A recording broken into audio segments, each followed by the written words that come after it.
Hello everyone! Welcome back dito sa ating channel. Ngayong gabi, gagawa po tayo ng isang simpleng float para po sa magaganap na motorcade bukas dahil nga po foundation day na naman. At syempre, kapag sinabi po nating foundation day, hindi po mawawala ang masabing motorcade dahil nga po ito naman talaga ang karaniwang ginagawa, lalong-lalo na po sa ating mga kandidato at mga kandidata. Gumamit nga po pala kami dito ng mga kawayan para po magsilbing brace ng mga tela na ikakabit po natin para po dito sa ating float. Simpleng float lang naman po ang gagawin namin ngayong gabi, kaya naman pangkaraniwang mga materyales lamang ang aming nagamit. At eto na nga, nabalutan na nga namin ng tela ang nasabing kawayan at nailagay na rin namin ng tarpaulin na siya magsisilbing pagkakakilanlan ng ating mga kandidata.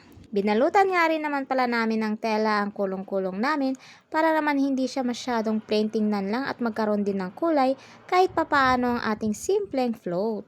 Combination nga pala ng white at saka blue lamang ang nagamit naming kulay dito dahil wala naman kaming masyadong maraming tela, kaya naman konti lang din ang nagastos namin para sa float na ito. At yung ibang materyales nga pala na ginamit namin dito ay hiniram lang namin sa aming kapitbahay para hindi na kami masyadong magastusan.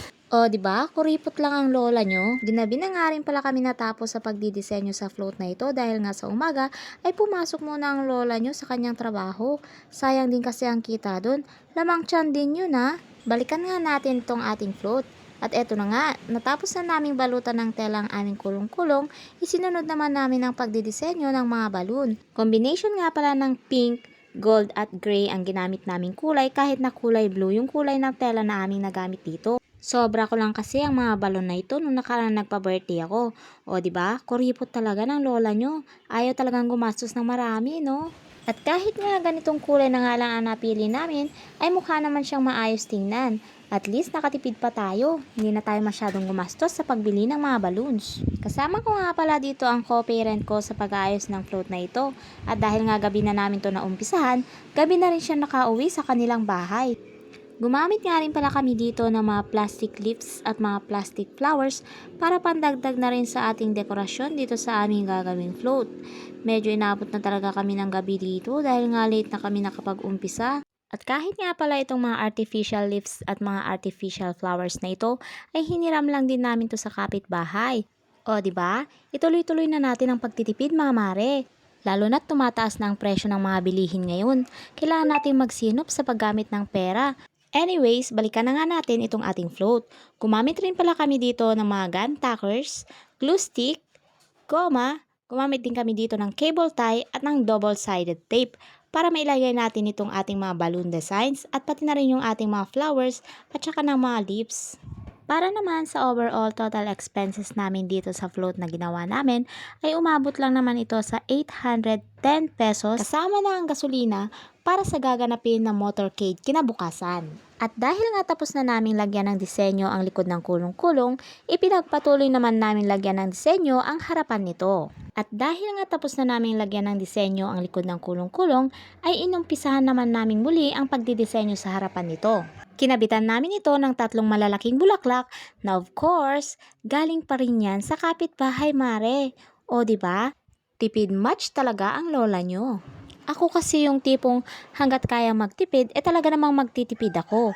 Meron ba dyang mga mamshi na nakaka-relate dito? Anyways, ipagpatuloy nyo lang ang panunood hanggang matapos ang video na to para makita ninyo ang outcome or kalalabasan ng ating simple but elegant float. Charis! O siya, panoorin mo hanggang dulo ah!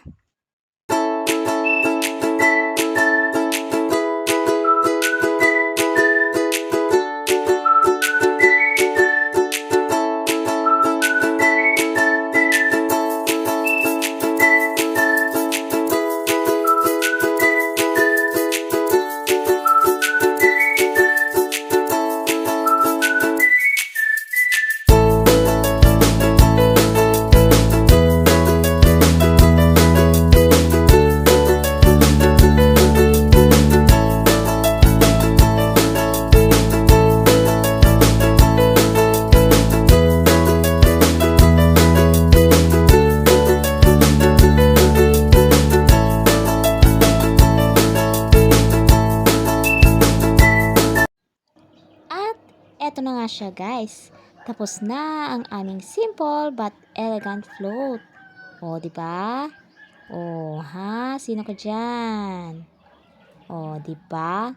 Sa halagang 810 pesos, nakagawa na tayo ng ganyang kagandang float. O, di ba? Sino ka dyan? Ito ang irarampa namin mamaya sa magaganap na motorcade bandang alas 8 ng umaga. Pinagpuyatan namin to ng hanggang alas 10 kagabi, mga guyses. Mga guyses? Ano daw? And anyways, maraming salamat po sa panonood dito sa ating mini vlog. At sana po ay nagustuhan nyo po ito.